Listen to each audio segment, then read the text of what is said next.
Hi hello నమస్తే welcome back to our channel. ఏం చేస్తున్నారండి? ఇది చాలా టేస్టీగా ఎమ్మీగా బయట మనకి స్వీట్ హౌస్లో దొరుకుతాయి కదండి, అలా ఆ టేస్ట్ వచ్చే విధంగా అయితే మనము ఈ చకోడీలు చేసుకున్నామండి. టేస్ట్ అయితే అదిరిపోయింది. ఇంకా ఆలస్యం ఎందుకు వచ్చేసేయండి, ప్రిపేర్ చేసుకుందాం. ఇప్పుడు మనం ఏంటంటే అండి, స్వీట్ షాప్లో స్వీట్ హౌస్లో గుల్లగా చకోడీలు అమ్ముతారు కదండి, ఆ చకోడీలు ఇప్పుడు మనం ప్రిపేర్ చేసుకోబోతున్నాము. ఇదిగోండి, నేను ఈ కప్పుతో అయితే పిండి తీసుకుంటున్నాను. సో దీంతో నేను వాటర్ పోసేసుకుంటున్నాను. చూడండి, ఇదిగోండి, ఇందులో ఏంటంటే ఫస్ట్ మనము సాల్ట్ వేసుకోవాలి. సాల్ట్ మన రుచికి సరిపడినంత అండి. నేనైతే కొంచెమే వేస్తున్నాను. చూడండి, చాలా కొంచెం అన్నమాట, టేస్ట్కి సరిపోయేంత మాత్రమే. ఇదిగోండి, ఇప్పుడు ఇందులో 1/2 టేబుల్ స్పూను వామ్ అనమాట. వాము అండి 1/2 టేబుల్ స్పూన్ వేసుకోండి. కొంచెం వామ్ ఫ్లేవర్ ఎక్కువ ఉంటే బాగుంటుంది అనుకున్న వాళ్ళైతే కొంచెం ఎక్కువ వేసేసుకోండి. అలాగే కొంచెం తర్వాత ఇందులో పసుపు ఏంటంటే కొంచెం అండి, 1/2 టేబుల్ స్పూన్ కన్నా కొంచెం తక్కువగా వేయండి. అంటే ఒక 2 చిటికలు అట్లా. కొంచెం కారం అనమాట. కారం అనేది ఆప్షనల్, మీరు వేసుకోవాలంటే వేసుకోండి, లేకపోతే లేదు. జస్ట్ కొంచెం ఒక పించ్ అట్లా. బాగా తెరలాలన్నమాట వాటరు, అంటే రోల్ బాయిల్ అవ్వాలి. అప్పటి వరకు అయితే మనం వెయిట్ చేయాలన్నమాట. ఈ చకోడీలు అండి ఎప్పుడైనా మనం చేసుకునేటప్పుడు ఏంటంటే మనం కొంచెం మందపాటి గిన్నె పెట్టుకోవాలన్నమాట. చూసారు కదా, నేను కొంచెం మందంగా ఉన్నదే పెట్టాను అనమాట. ఇదిగోండి, చక్కగా బాయిల్ అవుతున్నాయి వాటరు. అయితే ఏంటంటే బాగా తెరలాలి. తెరిలిన తర్వాతే మనం పిండి వేసుకోవాలండి. ఇప్పుడు మన చకోడీలు మంచి గుల్లగా రావాలంటే అండి, ఇందులో 2 టేబుల్ స్పూన్ ఆయిల్ అయితే యాడ్ చేసుకోవాలన్నమాట. ఆయిల్ కూడా తీసుకొని చక్కగా మనం దీన్ని మరిగించుకోవాలన్నమాట. ఇదిగోండి, చక్కగా బబుల్స్ ఫామ్ అయిపోయినాయి. మంచిగా వాటర్ కూడా రోల్ అవుతున్నాయి అనమాట. చూసారు కదా, చూడండి. ఇప్పుడు దీనిలో ఏంటంటే మెయిన్గా మనం చేసేది ఏంటంటే రైస్ ఫ్లోర్తో చకోడీలు అంటే దాంతో చేస్తారనుకోండి, మన బియ్య పిండి అండి. అయితే ఇక్కడ మెజర్మెంట్ మనం 1 కప్పు వాటర్ తీసుకున్నాం కదా, పిండి కూడా మనకి 1 కప్పే కావాలండి. ఆ 1 కప్ కోసం ఏంటంటే మనము 3/4 కప్ ఏమో చూడండి బియ్య పిండి తీసుకున్నాము. రైస్ ఫ్లోర్ 3/4 కప్పు, ఒక 1/4 కప్ ఏమో మైదా అండి. ఈ మైదా వేయటం వల్ల మంచి టేస్ట్ వస్తుంది, అలాగే గుల్లగా ఉంటాయి, బాగుంటాయి అనమాట. దానికోసం అని చెప్పేసి చూడండి. ఇప్పుడు ఏంటంటే ఈ పౌడర్లో మనం కలిపేటప్పుడు మన స్టవ్ ఇప్పటి వరకు హైలో వాటర్ బాయిల్ చేసుకుంటున్నాం కదండి. ఇప్పుడైతే స్టవ్ని కొంచెం మనము ఈ మంటనైతే తగ్గించుకోవాలండి. తగ్గించుకున్న తర్వాత చక్కగా మీరు ఫస్ట్ బియ్య పిండి వేయచ్చు, లేదంటే ఇలా 2 కలిపేసుకొని చూడండి. 1 కప్ పచ్చిమిర్చి సరిపోయింది కదా మెజర్మెంట్. అది 3/4, ఇదేమో 1/4 అనమాట. చూసారా, ఇప్పుడు ఇది మనం వేసుకుంటూ అండి జాగ్రత్తగా ఈ వాటర్లో కలిపేసుకోవాలన్నమాట.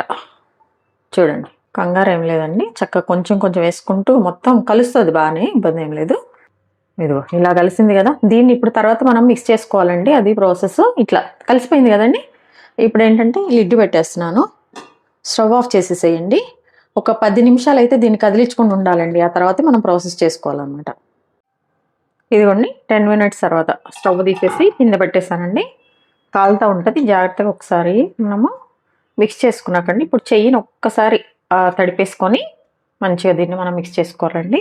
ఇదిగోండి, చెయ్యిని కొంచెం చేసుకొని దీన్ని అంతటిని కూడా మనము మంచిగా మిక్స్ చేసుకోవాలి.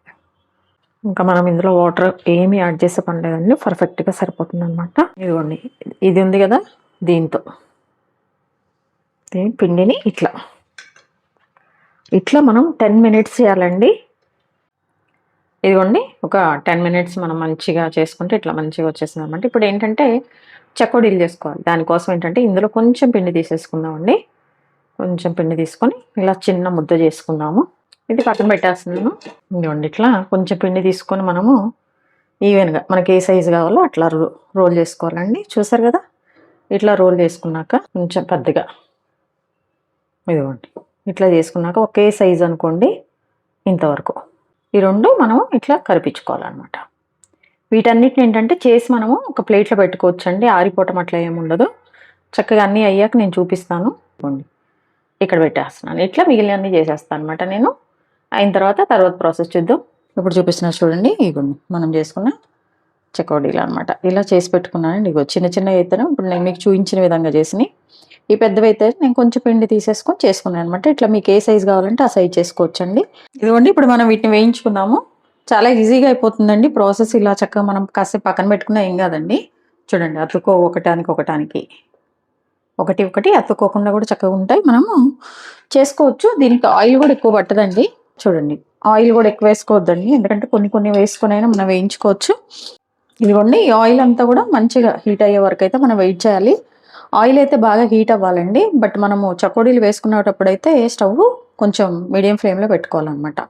ఇప్పుడు ఆయిల్ హీట్ అయ్యేటప్పుడు అయితే హైలో పెట్టుకున్నా పర్లేదండి. ఆయిల్ హీట్ అయిందేమో చెక్ చేసుకుందామండి. హీట్ అయిపోయింది. ఇప్పుడు మనం మీడియం ఫ్లేమ్లో పెట్టేసుకుందాము. పెట్టేసుకున్నాక ఇవన్నీ కూడా వేసేస్తున్నానండి. ఇవేంటంటే కొంచెం ఎక్కువ కూడా వేసుకోవచ్చు, ఒకదానికొకటి అయితే అంటుకోండి.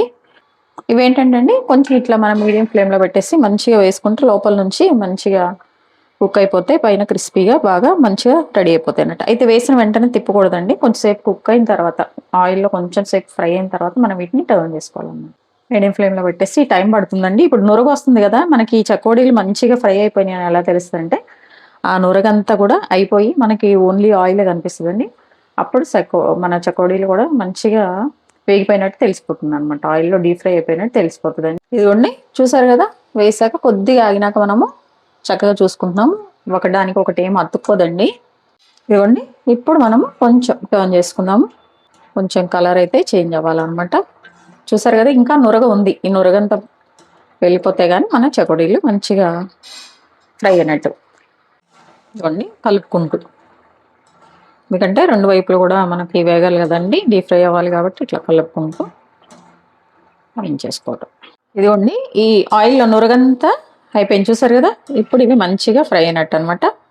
వీటిని తీసేసుకొని మనం చక్కగా ఒక టిష్యూ పేపర్ ఏదైనా గిన్నెలో పెట్టేసుకొని అందులో వేసేసుకోవటమండి, లేకపోతే ఇలా అయినా మనము వేసుకోవచ్చు అనమాట. చూసారా, అంతే అండి. ఇలానే మిగిలిన అన్నీ కూడా మనము చక్కగా ఆయిల్లో వేయించేసుకోవాలి. ఇదిగోండి, ఒకవేళ ఆయిల్ ఎక్కువ అనుకున్న వాళ్ళైతే ఇలా టిష్యూ పేపర్ గిన్నెలో పెట్టేసుకొని ఇది ఇందులో వేసేసుకోండి. సరే అండి, చకోడీ అనమాట. మనం బయట నుంచి తెచ్చుకొని తింటే ఎలా ఉంటాయో అలా అనమాట, చక్కగా ప్రిపేర్ చేశాండి. చూడండి ఎంత క్రిస్పీగా ఇట్లా. మీరు కూడా చూసి చేసిన తర్వాత ఎలా వచ్చిందో కమెంట్ బాక్స్లో తెలియచేయండి. అలాగే మీ విలువైన సమయాన్ని కేటాయించిన వీడియోస్ చూస్తున్నందుకు మీ అందరికీ నా ధన్యవాదాలండి. మీకు నచ్చినట్లయితే లైక్, షేర్, సబ్స్క్రైబ్. చూస్తున్నారు కానీ ఎవరు సబ్స్క్రైబ్ చేసుకోవట్లేదండి, ప్లీజ్ డూ సబ్స్క్రైబ్. హెల్దీగా కుకింగ్ చేసుకుందాం, మన ఆరోగ్యాన్ని మనం కాపాడుకుందాం. Thank you.